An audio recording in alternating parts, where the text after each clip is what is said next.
په دا اوس کې عزیزانو په ما پسې یو پروګرام سته، هر پروګرام چې دی نو نه پوهېږم چې مقصد و غرض یې چیش دی. پروګرام دا دی عزیزانو، یوه ورځ زما تصویر چا شیر کړي، زه په شي باندې خبر نه یم، نه ما شیر کړی دی، نه زما ګروپ والا شیر کړی دی، نه موږ په خبر یو. د هغه څخه ما بعد دویمه ورځ بیا څوک راولاړ، زما د هغه تصویر سره دا ولیکل چې دا مولوي صاحب د افغانستان د جهاد خلاف دی. دا زه نه خبر نه اتر نه زما د دې تورو سره تعلق. چا وکړلو، ولې وکړلو، پر څه شی وکړو، د هغه سره زما تعلق نشته. هر چا چې خپل مقصد و غرض وو، خپل مقصد و غرض چې دی هغه ځینې اخلي، زما سره تعلق نه لري. خو خیر ملګری کور ودان الله دې خیر ورکړي، هغه د دې تردید وکړي، به مطلب خلکو ته واستوله خبره د زما سره تعلق نه لري.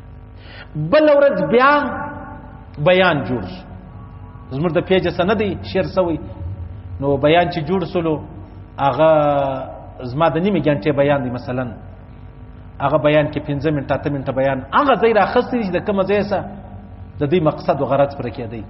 اوس ما خبره کړې ده مثلا نیمه غنټه، په دا نیمه غنټه کې زه 2-3 توري راواخلم، زه مجلس وکم تاغه 2-3 توري راواخې جهان ته نشر کې خلک په مارچ څنګه شروع کی. تنوي صاحب فرمایي یو سړی منځ نه کوي، چا پښتنه جن وکل منځ ولې نه کوي، ول الله ویل منځ مکو نږدې مورځه اولایت سوای. الله په قران کې فرمایي یا ایها الذین آمنو اے ایمان والاو ولا لا تقربوا الصلاه، المنزل رب نږدې نه ورځي. آیات د قران ولې به نه ورځي وانتم سکارا. اسلام په اول کې شراب لا نو حرام سوي، نو دی به شراب څښلو هغه نشبو المنزل رب رالو. اوس د خبره چې دی وای الله وای المنزل نږدې مورځاوه، خبره د الله دا و وانتم سکارا نه در سره راخسته. وز د خپل مقصد چن پرکه یو زما ډیر دا رقم بیانونه ستا، خلک خپل مقصد یې اخلي. مثلا د یو سړي پر چا پیسې باندې دی هغه نور کوي، نو د زما بیان ورل چې څوک پوره وړي او په دوزخ کې دا رقم صحیح سو د خپل کار ځنی واغستي.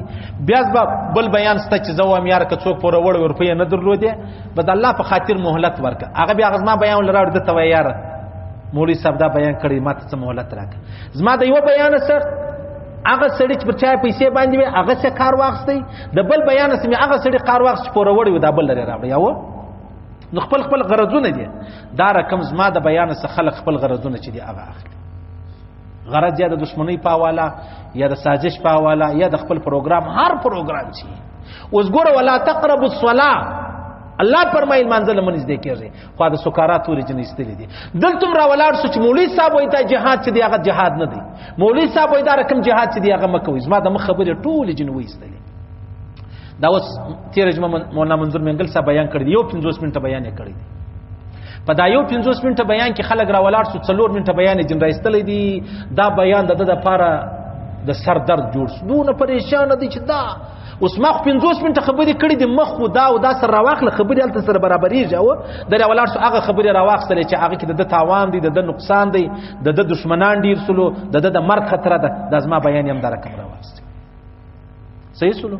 نو تا چې زما بیان راوخسته زما په اجازه دی راوخسته، زما په مشوره دی راوخسته، تا ولې شیر کړ، تا زما تصویر ولې شیر کړ. ټیک دې سه باید د ملګری په هغه مولوی صاحب پر موږ ګران وي، ازه ټیک ده صحیح ده. بیا د توري ولې سره ولیکل صحیح سلو. بیا راولار چې زما دا رقم بیان دی ولې جوړ کړي. زه د دې خبرو ډیر خلاف یم، زما سره تعلق نه لري. ما خبره ابل ورس کړې و، زما په فتوا باندې جهاد کیږي نه، زما په فتوا جهاد کیږي نه، چې دا جهاد ز فتوا ورکم دا جهاد نه دی، جهاد نه دی ز فتوا ورکم دا جهاد، ما سره تعلق نه لري. زما رائے چې زما د دیوبند علماء کوم رائے د غزما رایم ده، تقی عثماني صاحب کوم رائے د غزما رائے ده، صحیح. شیخ سلیم الله خان مولوی صاحب کوم رائے و غزما رائے ده، دا غره کوم پسیزه د دیوبند علماء کوم رائے د غزما رائے. خبر اخلاص نو لہذا هر چا چې په ما پسیدار کوم توري ویلې دي دا د ځان ویلې دي. زائده کې بیا د دې خبرو تردید نه کوم، خلک خپل کارونه کوي، زما خپل کار بیا پاتې. زه دا نن خالق خپل ملګری یاران خبروم چې داسې توري خلک په ما پورې وایي، زما پر بیان نشری 2 توري دې ځای را واخله، 4 توري دې ځای را واخله، 15 توري دغه ځای را واخله. په هغه کې لوی دښمنی د دین او د اسلام او د جهاد چې دغه جوړه شي.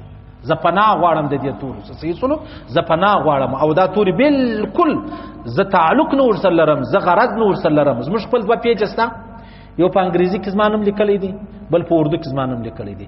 یو چې د پالوران تقریبا لږ کم 4 لک دي، په بل کې چې دی هغه یو 80,000 دي په یوټیوب کې ما خیال 15-80,000 کسان موږ لرو. دغه رقم ټلګرام را واخله، دغه رقم دغه را واخله، نور چی شی بولم مسنجر را واخله، بل دا ټول شان چې دي دا زما پر نامه باندې ستا 2 پیج موږ لرو. دغه رقم هغه ټویټر را واخله په خپل نامه باندې. اوس کبل چې زما پر نامه شی جوړ کړی زه دغه ذمہوار نه یم. دغه 2 پیجو څخه خبره شیر سو زه ذمہوار یم.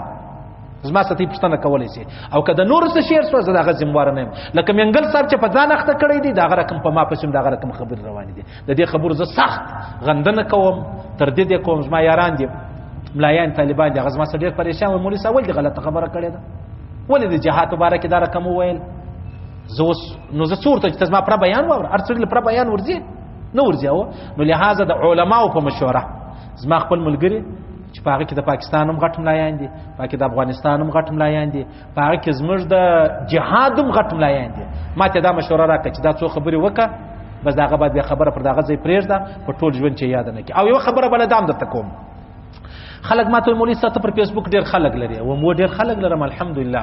وای نو څور پې درکې صحیح سو یو پاولی را باندې شراب دي، شراب ایور پی را باندې بیا د بما د سور غوښه د کماته رسیږي صحیح سلو. نو لہذا پاینده کې کچا په ما پسې داسې خبره وکړله زما د 2 پیجو سه علاوه یو دغه الک ناستې کوي یو بل الک دی د دې څه علاوه زه د خبرو ذمہوار نه یم. ها په دا 2 پیجو کې رااله زه ذمہوار یم کله ما چا پښتنه کوله. نو لہذا خبره دا د عزیزانو زما دا خبرې په یاد لري. پاینده کې کبه چا دا رقم توري وویل زه د هغه نه جواب ورکوم نه په هغه پسې ځم نه د هغه بیا مطلب لټوم چې دا چا کړی ده. هر څوک د خپل کار اخلي، څوک خپل پیج مشوره کوي، څوک راولاړیږي مطلب په ما پسې یو دشمنی لري، څوک راولاړ چې زما ذاتي خبره ور سره یو ورور په ما پسې دا رقم کوي هغه سره زما تعلق نشته. ټیک دی زه دشمنان هم لرم دوستان هم لرم، تاسو په دې خبر او دغه ملګرو ته وایم چې زما دا خبره چې دغه شیر کوي پاینده کې زما یاران زما دوستان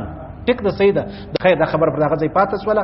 پاینده کې ان شاء الله پر دې خبره ونه کما نه زه د ځان صفایي بیا پېښوم. دا اوس پیلاله دا یو دنده جوړه سوله د دې وجماعت خپل ملایانو خپل یارانو خپل انډوالانو مشوره دارا کړ. ټیټ علما د علما چې پر ریاض کې سبقان وای، پر ریاض کې د علما چې پر ریاض کې سبقان وای دا غومت مشوره را کړې ده کړي شاید ما پر دې باندې